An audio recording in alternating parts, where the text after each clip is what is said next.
Hoy en Cara a Cara hablamos sobre los temas políticos con los que comenzamos esta semana y después nos visita el secretario de Educación, Alfonso Gómez. Comenzamos. A partir de este momento, estamos cara a cara con la política y sus protagonistas. Cara a cara con los temas sociales y económicos. Cara a cara con la agenda de Jalisco. En esta mesa caben todas las ideas. Promomedios Radio presenta Cara a Cara con el periodista Enrique Toussaint.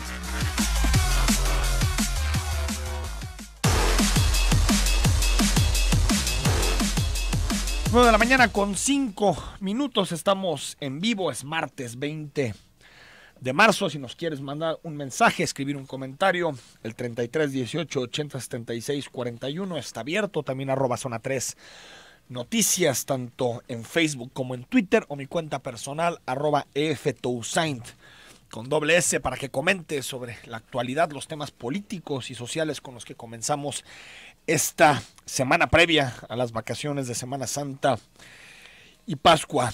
Los priistas definieron las ansiadas listas plurinominales, fueron el último partido político a nivel estatal y a nivel nacional en definir sus listas de los importantes, de los partidos que pueden competir. Las elecciones a nivel nacional, muchos nombres que han causado revuelo. Por ejemplo, la secretaria general del partido, Claudia Ruiz Massieu, muy cercana a Enrique Peña Nieto y al priismo del Estado de México, estará encabezando las listas al Senado, la famosa lista nacional. Vuelve Beatriz Paredes luego de un largo y prolongado exilio en Brasil como embajadora de México en Brasilia. Vuelve también para formar parte de las listas al Senado del PRI.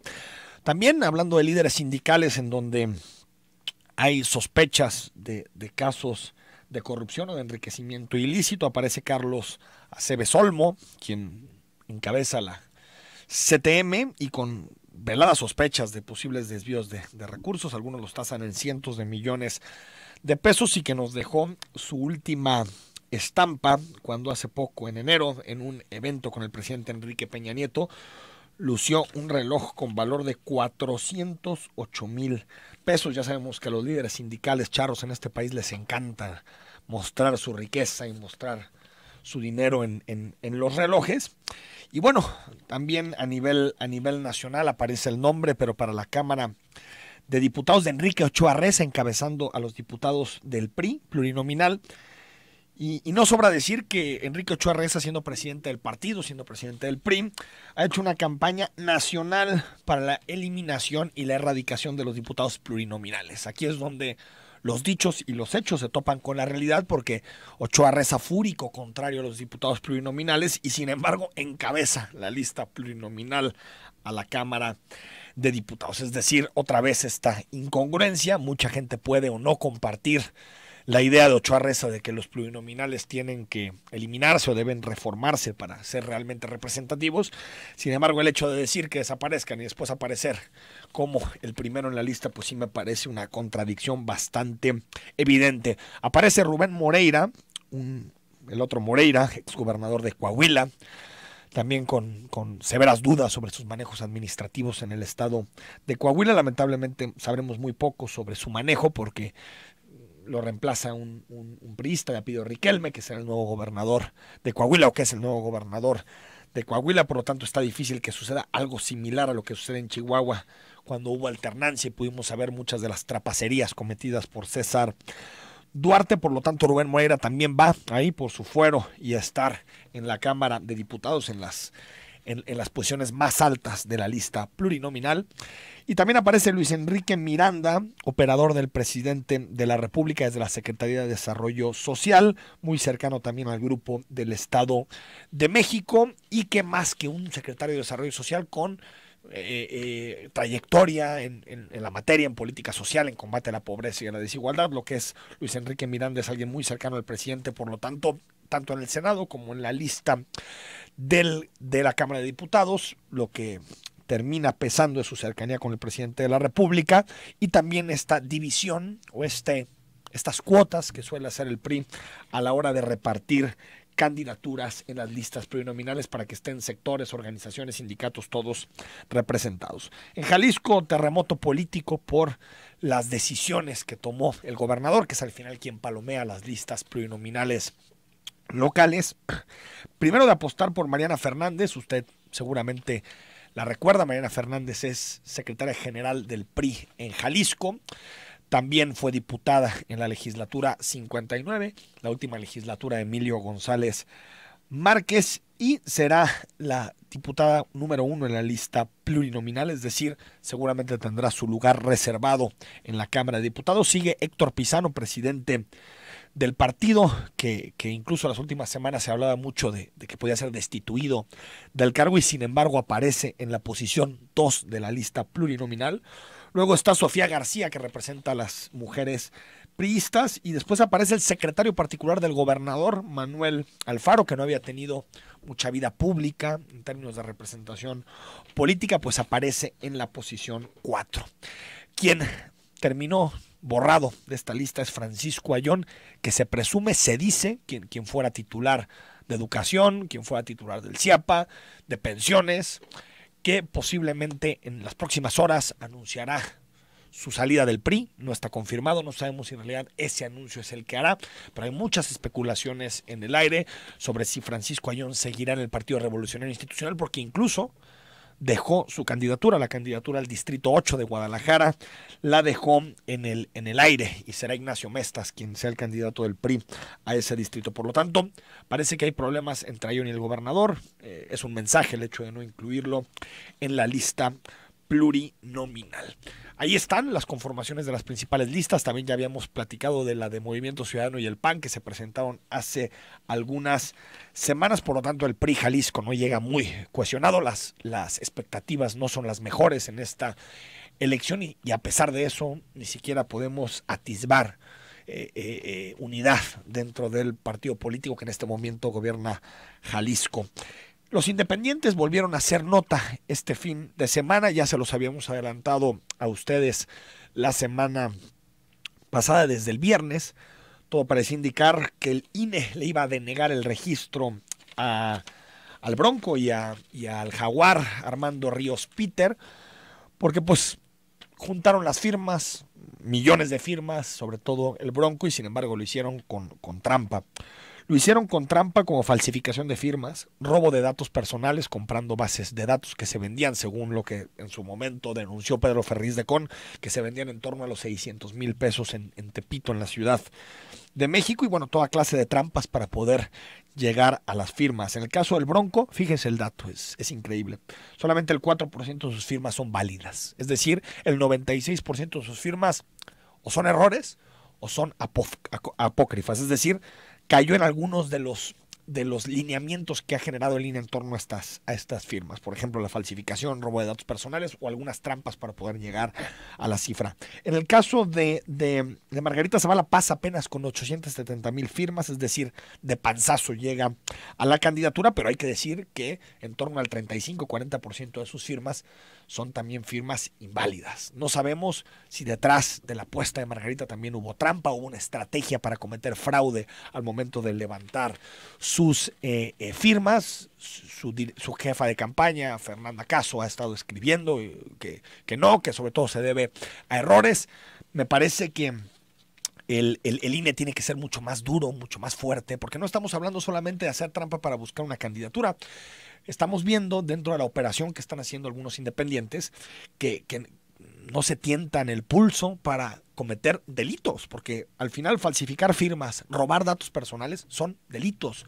No estamos hablando nada más de que pusieron una trampita, algo administrativo para poder llegar a la boleta, que por supuesto que es reprochable y por supuesto que es antiético, pero no implican delitos. Aquí estamos hablando de cuestiones penales que están utilizando los candidatos independientes, los precandidatos independientes, para poder llegar a la boleta. En el caso de Armando Ríos Peter, el 70% de sus firmas son inválidas y buena parte de ellas tienen que ver precisamente con trampas o con fraude para poder llegar a la boleta y ser candidato presidencial. A pesar de eso, no todos los independientes son iguales. Hay que decir que hay independientes que han hecho las cosas bien, Pedro Kumamoto concluye su recolección de firmas con 90% de firmas válidas. Estamos hablando de que 9 de cada 10 firmas para Kumamoto son válidas, no se hizo trampa, es decir, no podemos tampoco meter a los independientes, a todos los independientes en el mismo análisis, ni pensar que todos son tramposos. Queda claro que algunos han hecho trampa para poder llegar a la boleta. En el caso de Kumamoto vemos que su equipo, su estructura para recolectar firmas, hicieron las cosas de forma adecuada, correctas y con apego a la legislación. Y también, dentro de estos, los casos de Marichuy y de Pedro Ferriz, que por supuesto que ni Marichuy ni Pedro Ferriz vieron incrementar sus firmas a los niveles que estaban viendo el Jaguar y el Bronco, que terminaron haciendo trampa, pero sí creo que los únicos dos independientes que buscaban ser candidatos presidenciales eran ellos dos. Uno más a la izquierda, como Marichuy, cercano a los movimientos indigenistas de este país, y Pedro Ferriz más cercano a los postulados de la derecha, pero ambos independientes, ambos con una plataforma distinta, y por lo tanto creo que al final este esquema, que lo que hace es reproducir las estructuras partidocráticas dentro de los candidatos independientes, castiga a los verdaderos independientes que no tienen esa estructura, que no están dispuestos a cometer fraude ni cometer trampas, los castiga porque no alcanzan a llegar a las boletas, porque precisamente no tienen ni la intención ni tampoco tienen la estructura para poder recolectar casi 1 millón de firmas. Este modelo tiene que cambiar, porque si no, Margarita, que viene del PAN, el Bronco, que viene del PRI, o el Jaguar, que viene de la izquierda, del PRD, pues son los que tienen la estructura y son los que tienen las relaciones para poder llegar a la boleta. Ahí están los dos temas de este día. Hay que recordar, no todos los independientes son malos, pero también esta idea de que solamente los independientes significan un cambio en este país, pues me parece que en la práctica está demostrando que no era una opinión acertada. 9 de la mañana con 16 minutos. Te recuerdo nuestro WhatsApp abierto, 33 18 80 76 41. A la vuelta recibimos al secretario de Educación, Alfonso Gómez, con el que queremos platicar de muchísimos temas de la agenda educativa, desde las propuestas que hace Mexicanos Primero para mejorar la educación, hasta las alertas sísmicas en los planteles, maestros señalados por abuso sexual, casos de bullying, recomendaciones de la Comisión Estatal de Derechos Humanos, revisión de mochilas. Hay muchos temas con la Secretaría de Educación. Al regreso comenzamos la entrevista. Mañana con 20 minutos. Te recuerdo que estamos en vivo, en Cara a Cara. Si nos quieres mandar un mensaje, el WhatsApp abierto y a tu disposición, 33 18 80 76 41. Si quieres opinar sobre los temas de la semana con los que comenzamos, las listas plurinominales que comentamos en el primer segmento, o los independientes que demostraron muchos las peores mañas a la hora de recolectar firmas, o si quieres también opinar sobre educación, saludamos al secretario Alfonso Gómez, que ya está con nosotros. Hola Enrique, buenos días. Gracias por acompañarnos, Alfonso. No, un gusto estar aquí.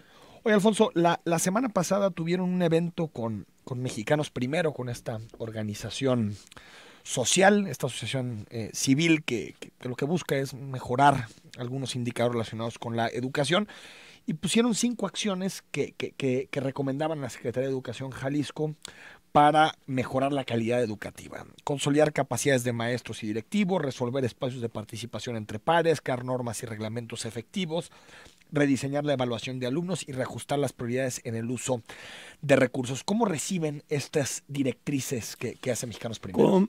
Con un espíritu abierto. Nosotros con Mexicanos Primero hemos mantenido desde hace años una mesa de trabajo.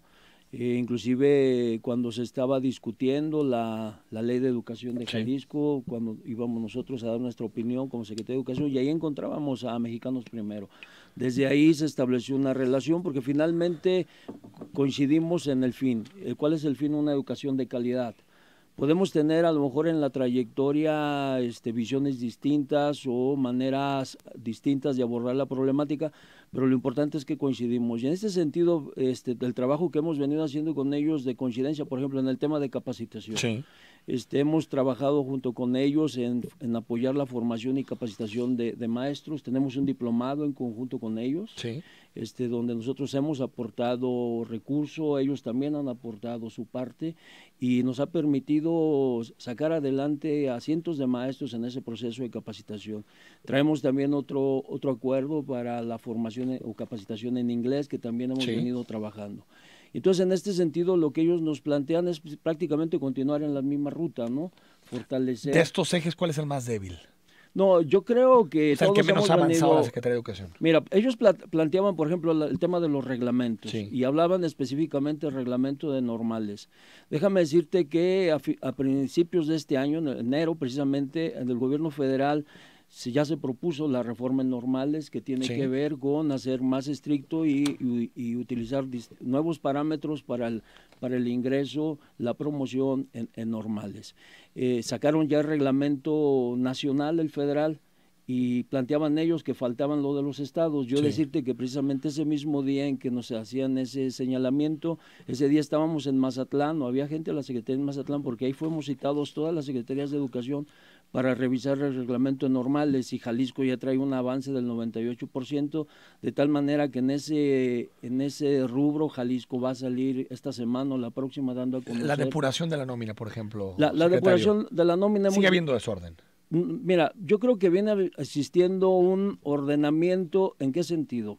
Viene FONE, Sí. el Fondo para la Administración de la Nómina, vienen nuevos programas de informática en el manejo del FONE. De hecho, nosotros tuvimos problemas hace semanas con maestros a las que hay que reconocer no salía el pago, y era por cuestión del manejo del FONE. ¿En qué sentido? Yo creo que al contrario, el FONE ha permitido transparentar de mayor medida la nómina. Sí. Si tú no cumples con todos los requisitos que te establece el FONE y tú mandas la nómina, mandas el pago de algún maestro, y si no viene plenamente normado, justificado, FONE te lo regresa, ¿no? Hasta plazas que son incompatibles, por ejemplo. No, eso no existe. Si en caso de que existiera, FONE te lo va a regresar. Ya no hay plazas incompatibles. FONE exactamente. O sea, que dan clases en un lugar y en otro. Exactamente, FONE te lo regresa. Si tú quieres entonces asignar una plaza que no sea por los procesos de asignación del servicio profesional, o salarios FONE te lo regresa.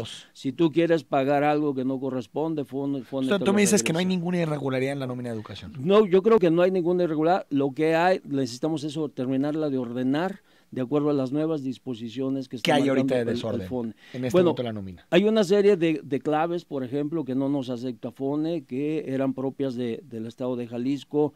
Hay una serie de pagos que estamos revisando, que antes de que entraran los nuevos ordenamientos de FONE que quedaron en el camino, y tenemos una mesa permanente de trabajo con la autoridad normativa en este aspecto para poder tener una nómina transparente, claro.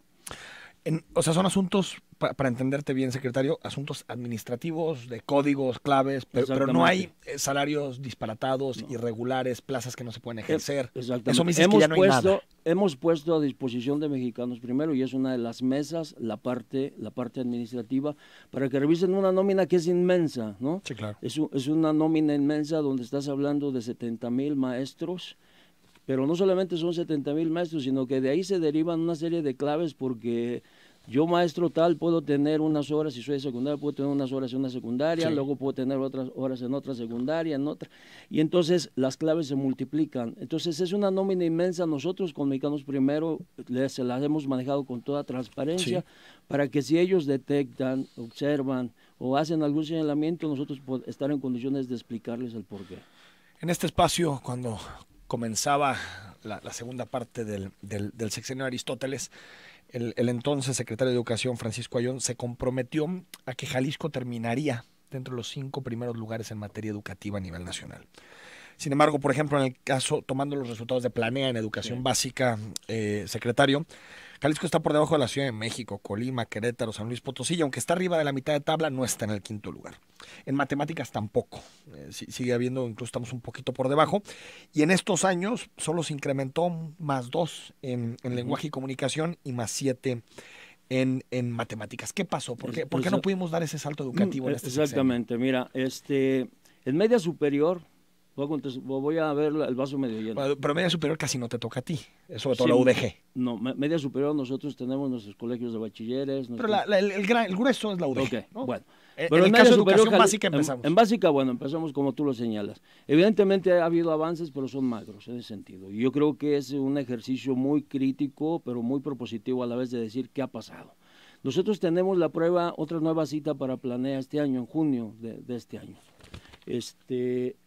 ¿Qué estamos haciendo? Estamos elaborando una nueva estrategia para fortalecer los resultados de Planea. De hecho, ahorita saliendo de aquí tendré una reunión con colegios particulares, porque también ellos van a formar parte de Planea. Sí. ¿Qué es lo que nosotros estamos buscando? Mira, estamos buscando que la sociedad tenga muy claro ese tema, los padres de familia, los alumnos y los maestros. Generalmente nos enfocábamos para prepararnos en el tema de Planea, capacitar a los maestros. Sí. Yo les digo ahora, a ver, pero el examen lo van a hacer los estudiantes. Entonces, lo que tenemos que hacer es sentarnos con los estudiantes, trabajar con ellos, y estamos planteando, Enrique, que es una cuestión que estamos por definir, que los resultados que se den de la prueba Planea le califiquen para el resultado final a los muchachos. O sea, que no vean el tema Planea como una prueba extra, pero que no tiene valor para ellos. O sea, ¿ustedes creen que los muchachos no le dan tanto peso a la prueba Planea? Puede ser eso. A ver, nosotros fuimos estudiantes y lo seguimos siendo cuando vamos a los diplomas. Cuando te dicen, este examen no vale, o sea, el Planea vale para el Estado, vale para posicionarnos. Si nuestras políticas en materia educativa están trascendiendo, ¿no? O sea, es de gran importancia el Planea para nosotros. Pero para el joven que lo realiza, no tiene ningún valor, es un examen más. Creo que ahí no hemos socializado bien el tema de platicar con los jóvenes. Chavos, no, por supuesto que no. Pero yo quiero ver, cuando un joven dice, a ver, esta es la prueba, este es el examen final, y si depende de tu calificación, si pasas o no pasas de año, evidentemente el joven se va a concentrar en estudiar. Cuando tú le dices, oye, vamos a tener una prueba que se llama Planea la próxima semana, ahí, ¿me explico? O sea, lo que queremos es fortalecer los incentivos. Que lo que saque en Planea el chavo sea su calificación final. Sea parte de su calificación final en la asignatura de matemáticas o en lenguaje y comunicación. Exacto, para que el chavo tenga el incentivo, tengo un incentivo para decir, me voy a preparar a la prueba Planea. Pero no me digas que eso es explicación de por qué estamos no estamos donde debemos de estar. No, por supuesto que hay más cosas, pero yo te refiero, por ejemplo, a experiencias exitosas en otros estados. El estado de Sonora llegó al primer lugar, Sonora estaba muy mal en el tema de Planea y brincó al primer lugar. En una reunión que tuvimos en CONAEDU, parte de lo que explica ese salto es haber hecho vinculante el examen general al estudiante, el incentivo, la motivación de que cuando tú vas a asistir a un examen, te prepares a fondo, te motive a realizar ese examen porque sabes que va a tener un resultado. A veces resulta, no es la generalización, ni quiero decir que por esa razón estamos mal, ¿no? ¿Qué otras razones? Evidentemente sí estamos fallando en el proceso, evidentemente, o sea, no lo podemos llegar, necesitan negar, tenemos que revisar nuestras formas de enseñanza, tenemos que revisar en qué escuelas se presentan los resultados más adversos. ¿Públicas o privadas? Públicas o privadas. Pero ¿tienen esa división, secretario, ustedes, los datos? O sea, para saber si el problema está sobre todo en la educación pública o en la educación privada. Están en los dos. No hay grandes diferencias entre los dos. Están en los dos niveles. Lo que tenemos en el caso de las escuelas públicas, tenemos ahora sí que polígonos, por decirlo de alguna manera, de escuelas que tienen serias deficiencias. Y esas serias deficiencias, ¿en qué encuentras? Por ejemplo, a veces la actuación de un buen o mal director, ¿no? Eso siempre es clave. La ausencia de un liderazgo, de un director que esté comprometido. Totalmente, ¿no? Por eso nosotros hacia futuro vemos con optimismo que más de la tercera parte de nuestros directores hoy en día surgieron de los exámenes de oposición, o sea, llegaron por sus méritos. Entonces, y ellos están aspirando a sus méritos a seguir escalando en el sistema educativo y no algunas actitudes que te generen la comodidad, la inercia y que llegaste a lo mejor por otras circunstancias. Yo creo que una explicación importante es esto. Algo que nos está pegando hoy en día, Enrique, que ya es parte de la problemática de la cuestión educativa, es lo que sucede alrededor de la escuela. O sea, hoy nuestros estudiantes, la inseguridad, los entornos familiares, el uso inadecuado de las TICs, ¿no?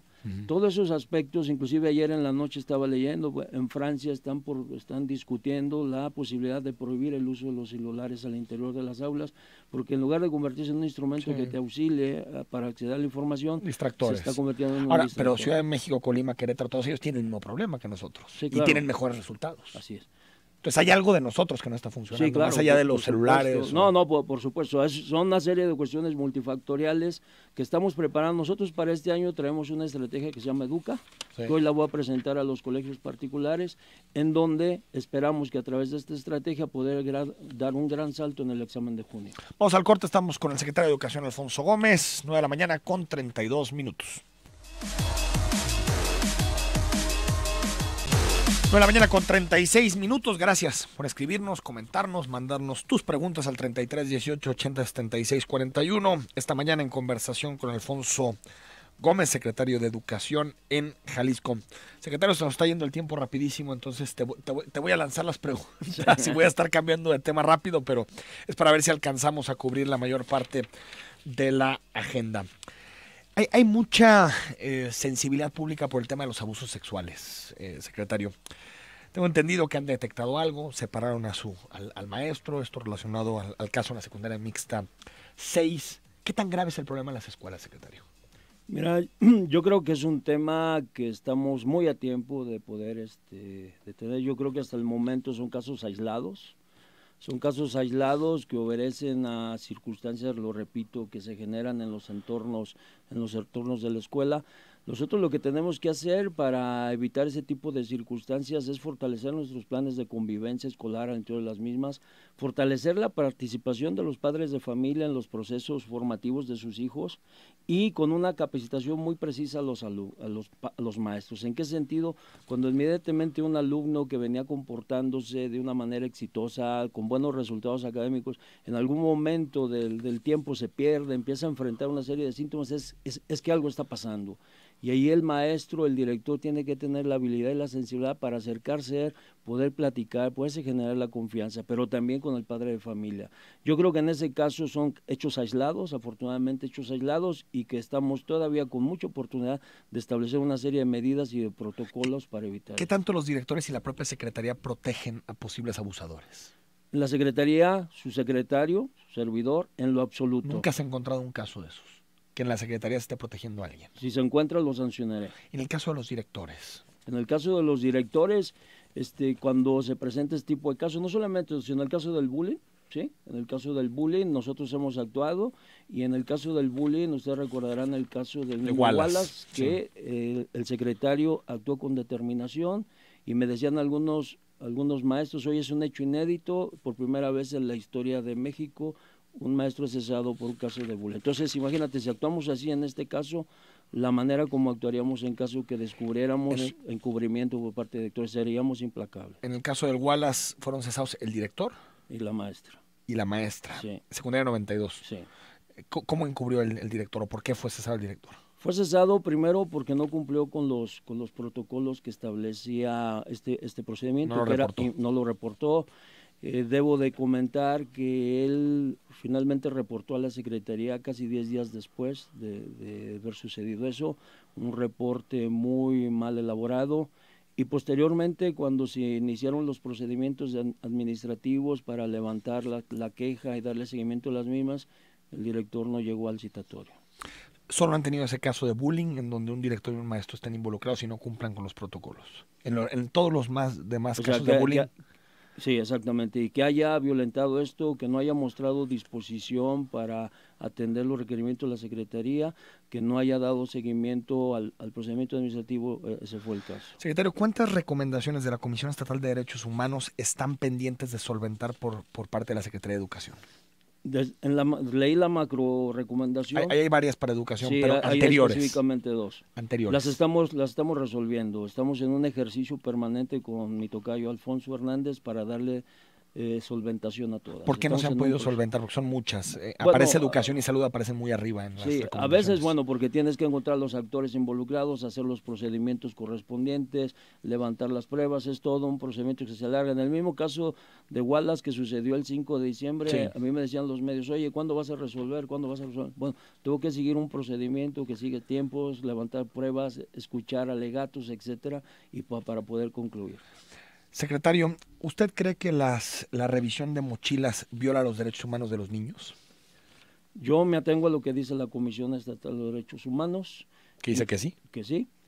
Y por lo tanto el planteamiento de la Secretaría es que la revisión de las mochilas se haga en el propio hogar de los niños, que los padres de familia revisen su propia mochila, y si los padres de familia acompañan a sus hijos a la escuela, principalmente en primaria, estamos ciertos de que estaremos cumpliendo con esa medida, pero que sean los padres de familia. Si los padres de familia en alguna escuela de acuerdo con la autoridad, deciden hacerlo. No, y eso es facultad de los padres, ¿no? Si quieren revisar la mochila de sus niños. Sí, pero ya en la escuela, ¿qué es tu planteamiento? Sí, pero usted le permitió o permitió a las escuelas decidir si hacen la revisión de mochilas o no. En acuerdo con padres de familia. Pero si viola los derechos humanos de los niños. Si los padres de familia, que son los que tienen la tutoría de los niños, si los padres de familia deciden revisar las mochilas en la escuela, lo pueden hacer. O sea, para entenderlo, que los padres de familia en las escuelas sean los que revisan las mochilas de todos los niños. Que revisen su mochila, exactamente. Pero ¿no cree que ese mecanismo puede violar derechos humanos? Una cosa es que la mochila de sus hijos, y si los padres de familia así lo acuerdan. Pero una cosa es que los papás de un niño revisen su mochila. Pero otra cosa es que los papás estén ahí en la escuela revisando la mochila de todos los niños. Es una cosa que tiene que decidir los padres de familia de cada escuela, repito. Si los padres de familia establecen el procedimiento y ellos están de acuerdo y establecen un mecanismo que nosotros revisaríamos para evitar ese tipo de circunstancias que llevar a algún abuso o alguna violación, pues entonces ya tendríamos que determinar que no. Tendríamos que escoger y precisar muy claro el mecanismo. ¿Pero no crees que eso está permitiendo posibles violaciones a los derechos humanos de los niños? De momento nadie lo ha hecho. En caso de hacerlo, tendríamos que revisar la propuesta para evitar eso que tú me señalas. ¿Crees que es eficaz para evitar la violencia en los centros, por supuesto que no. Los centros educativos? Por supuesto que no, es otro tema. O sea, la cuestión del deterioro de la convivencia escolar viene desde el hogar, viene desde el barrio, viene desde la calle.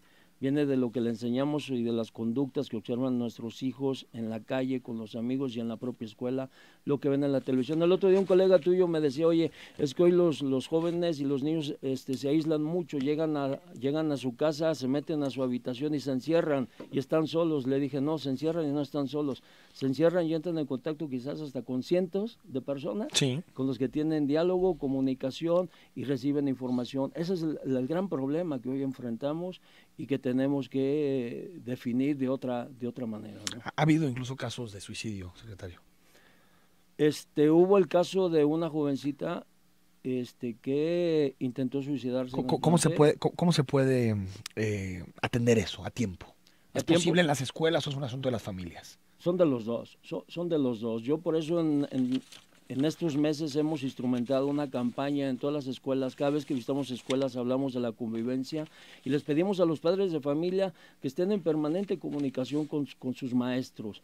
Les hemos pedido, padre de familia, todos los días platica con tu hijo para saber cómo le fue ese día en la escuela, para saber qué problema enfrentó. Si está triste o no, para encontrarte una serie de síntomas, porque los niños van avisando. O sea, y en la escuela se puede detectar. Sí, se puede detectar que haya gente que se acerque, psicólogos. Sí se puede detectar. Tutores. Exactamente, sí se puede detectar. Nosotros hemos estado platicando con la estructura educativa para generar todas esas alertas para que primero de partida, número uno, los alumnos no son número. Yo cuando estaba en la secundaria el número 21 y así me conocían 21, yo decía presente. Pero a veces se ha masificado tanto que, ¿no? Pero no sabía si ese 21 entraba al salón con un problema, sí, porque a lo mejor en la mañana vio que papá y mamá se pelearon, vio que papá no llegó a dormir, que papá llegó alcohólico, etcétera. Y ese 21 entonces se convierte en una persona de carne y hueso que tiene sentimientos, que tiene frustraciones, que está desarrollando sí, una reacción. Y lo que el maestro, y ahí va los temas de la capacitación, la formación, el maestro debe tener la visión y la sensibilidad de poder detectar y dialogar mucho con sus alumnos para poder dar las medidas preventivas. Cuando se detecte eso, están nuestros departamentos psicopedagógicos, están nuestros psicólogos para poder atender a esas circunstancias, como lo hemos venido haciendo en el asunto es detectarlo a tiempo, ¿no? El tema es detectarlo a tiempo y eso implica comunicación y saber que los estudiantes tienen emociones, tienen sentimientos, sí, claro, y que no solamente una tabla rasa pueden procesar, donde le echas conocimientos. Hablando, secretario, de detectar a tiempo, el año pasado, en 2017, en diciembre, la Secretaría de Educación compró 100 alarmas sísmicas con un valor de 7 millones. Después, hablando de detectar a tiempo, porque somos un país azotado por los temblores, por los terremotos, ¿por qué no se han instalado? Porque la semana pasada tuvimos la última reunión con el mayor Trinidad, sí, jefe de la Unidad de Protección Civil, y la semana pasada coincidimos en las escuelas, coincidimos en la ubicación, en el funcionamiento de las mismas. De hecho, instalamos una en la propia Unidad de Protección Civil, ahí está una. Entonces, yo te estaré informando los próximos días cuando quedaron completamente se van a instalar en próximos días. Escríbenos, estamos con el secretario de Educación.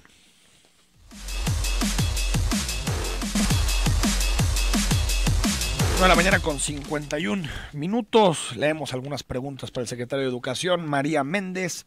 Soy presidenta de la escuela primaria Oblatos de San Miguel Tateposco, en Zapopan, en la zona 194, sector 22. Desde el sismo que sucedió en mayo del año pasado tuvieron que demoler la escuela y solo nos dejaron con aulas provisionales y hasta la fecha no la han vuelto a construir. Ya tenemos casi 2 años. Ok, lo reviso. Precisamente la semana pasada estuvimos revisando el tema de las aulas provisionales y ya cargamos al sistema para que el Instituto de Infraestructura de México nos autorice toda la construcción de las escuelas. ¿Pero sí tienes referencia de esta escuela que nos señala? Lo voy a checar. Es que tenemos 88 aulas todavía provisionales. Lo checo personalmente el día de hoy. Sí, ya nos dejó su teléfono, María. Sí, ahí está. Nos vamos a comunicar con usted. Pedro Mora, buenos días. ¿Por qué los papás suplen a los maestros que faltan? Si los maestros no están bien preparados, los papás menos. ¿Eso pasa? Bueno, la ausencia del magisterio no es un tema generalizado. Evidentemente, a veces por cuestiones de enfermedad, cuestiones que nos pasa a cualquiera en nuestra vida, el maestro puede faltar. El director tiene la manera de poder solventar eso. A veces le encarga el prefecto, a veces un maestro que no está cumpliendo. Pero no papás. No, que yo tengo, no papás, no deben papás. No sé si no tenga papás. Si hay algún caso que nos puedas papás no pueden contar. No pueden Sí, hacer no eso. Alguno estará preparado, pero no. No, pero aparte hay una serie de protocolos para no permitir el ingreso a las escuelas, o sea, porque los niños o los jóvenes que están en la escuela están bajo la responsabilidad de la autoridad. Nos piden anonimato. En el plantel 11 del COBAEG, bachillerato, revisaron mochilas por un problema de comprar lonches en los negocios fuera de la escuela. Sí, es un tema. Yo personalmente hablé con el director del Colegio de Bachilleres, con Alfredo Ceja, para que revisaran ese tema. La semana pasada el director del plantel 11 fue citado a las instalaciones del COBAEG y él afirmó que no era así. El director del COBAEG lo que instruyó fue a la Contraloría de la propia institución para que haga la investigación y se tome la medida correspondiente. Él niega que esto haya pasado. Él niega que eso haya pasado, pero bueno, la Contraloría determinará qué se hizo y si se actuó de esa manera, pues tendrá que ser sujeto a una sanción. 7310, buen día. ¿Nos pudiera decir el secretario si tienen medidas para desinfectar las aulas? ¿Cómo? Para desinfectar las aulas por el tema de la influencia o cómo se previenen contagios. No, Cuando se presenta ese tema hablamos con salud y bueno, se establece todo el protocolo, porque ya estamos en las de entrega de gel y demás, pero nosotros estamos en permanente comunicación con ellos. Hasta el momento yo le pregunto a mi tocayo Alfonso, ¿algún tema de influencia para instrumentarlo en las escuelas? Y me dice, no. 9597, buen día, señor Enrique, qué flojera me da este señor, que se ubique y cambie su actitud. Le recordamos que nosotros pagamos su sueldo y lo que menos puede hacer es rendirnos cuenta y responder cada pregunta que se le haga con una mejor actitud. Y una cosa más, ¿cómo puede ser un secretario de Educación y decir Naiden? Qué vergüenza ajena. Bueno, ahí está el comentario, gracias. No sé si alguna vez lo dijiste. No sé. Karim Ruiz, respecto a los independientes, me asquea más, ya no me asombra, es un ejemplo más de la basura de política que tenemos. Se ve que lo que bien se aprende se les olvida y solo demostraron porquería que hay en los partidos. Navegaban con bandera alternativa y críticos de los partidos y están igual. Ojalá y no se les dé ninguna oportunidad. Y claro, yo espero ver el día en que pueda ver en la boleta presidencial a Pedro, bueno, dice Kumamoto, exacto. Señor Alfonso, necesito una reposición de mi certificado de prepa emitido por la Secretaría de Educación Jalisco. Sin embargo, el teléfono que conseguí para que me den informes jamás me han contestado. Ahorita te lo pasamos con mucho gusto, te lo pasamos, Karim, a través de esta vía. Juan Álvarez, ¿números para quejas existen? También, sí. Ahorita te lo pasamos con mucho gusto. Juan, aquí está, atención a la comunidad educativa, 3819-2717, 3819-2717, o en Twitter y Facebook, Secretaría de Educación Jalisco. Miguel Ángel nos dice, quizá no es el tema, pero escuché que está el secretario de Educación, ¿podría decir que nos hable sobre su trayectoria en el ámbito educativo? ¿Cuántos años dio clases? Sí, con mucho gusto. Yo tengo 2 maestrías, ¿sí? Una maestría en el Centro de Investigación y Docencia Económica, su nombre lo dice, Centro de Investigación y Docencia Económica, es una de las 3 instituciones más importantes a nivel nacional, junto con el Colegio de México, el Instituto Tecnológico Autónomo de México en materia económica. Yo estudié para ser docente, investigador en el CIDE, exactamente. ¿Y clases diste? Sí, y de hecho todavía sigo dando, soy maestro universitario y orgullosamente tengo infinidad de diplomas que me atestiguan como maestro distinguido en las aulas universitarias. Y te pregunta el caso Wallace, ¿qué pasó con el niño que agredió con un cuchillo a su maestra? Él dejó de ir a las clases. Nosotros estamos al tanto de que en algún momento él pudiera solicitar su ingreso a alguna otra escuela para poderle darle la atención necesaria y poder también cumplir con el derecho que tiene a educación, pero evidentemente previo a un tratamiento, a un diagnóstico, a darle la mano en términos psicológicos. De eso que déjame decirte que cuando yo me reuní con la maestra que fue agredida, la primera petición que ella me hizo fue rescatemos a ese niño. Lo primero. Fue lo primero que me dijo y en eso estamos. Aunque es grave lo que hizo. Sí, claro, muy grave. José Guadalupe Larios, algo que hace la diferencia en privado y público es el número de alumnos. Eso sí lo deberían tener en cuenta. En lo público son casi 50 por grupo. ¿Esos promedios se están manejando, secretario? ¿50 por grupo? 30-40. Sí. 30-40 por grupo. Jorge Arturo Zambrano, buenos días. Yo quisiera saber por qué la SEP sí influye en los programas de educación de las escuelas particulares y las hacen que se apeguen a su sistema, y por qué no hacen que las escuelas particulares homologuen los sueldos a los maestros, a que sean iguales que los maestros de las escuelas de gobierno. Mira, es todo un gran tema. De hecho, hoy tengo una reunión con las escuelas particulares y evidentemente lo que tratamos es de que las escuelas particulares sí trabajen con lo que nos marca la dependencia federal, porque no podemos tener dos sistemas educativos diferentes. El Estado, exacto, como tú dices, una rectoría del Estado, y sí subsanar algunas. ¿Y los salarios, sí hay mucha diferencia entre lo que ganan los públicos y los privados? Bueno, es que el esquema de incentivos que se generó en el sistema educativo público, carrera magisterial, por ejemplo, les da un valor agregado con relación a los privados. Exactamente, evidentemente diferenció el nivel salarial entre lo público y lo privado. Gracias, Jesús González, por tu reporte. Ahorita lo pasamos. Rigoberto Enrique, buenos días. Creo que la mayoría de los plurinominales solo están para cobrar sin hacer nada. Díganme, ¿para qué sirve en el Senado gente como Carmen Salinas? Bueno, ya platicaremos más a fondo del asunto de los plurinominales. Roberto García, vincular planea no será estimulante, dice, será punitivo, nos dice Roberto. Bueno, es un punto de vista, lo respeto mucho. Salvador dice, buen día los maestros. Bueno, esto sí no lo comparto, pero la mayoría son ineptos, y más si son aparte líderes sindicales, ya que nunca van a clases o solo les dicen contesten hasta la página 120 y se van, y en la 10 del libro. ¿Sigue habiendo muchos comisionados? No, ya no hay comisionados sindicales, lo prohíbe la ley. Norma Bolaños, hola, ¿qué tal? Buen día, tengo todos ustedes. Quiero saber si ustedes pudieran ayudar a que en el fraccionamiento Misión de los Viñedos, bueno, ahorita te pasamos ese reporte, Norma, con mucho gusto.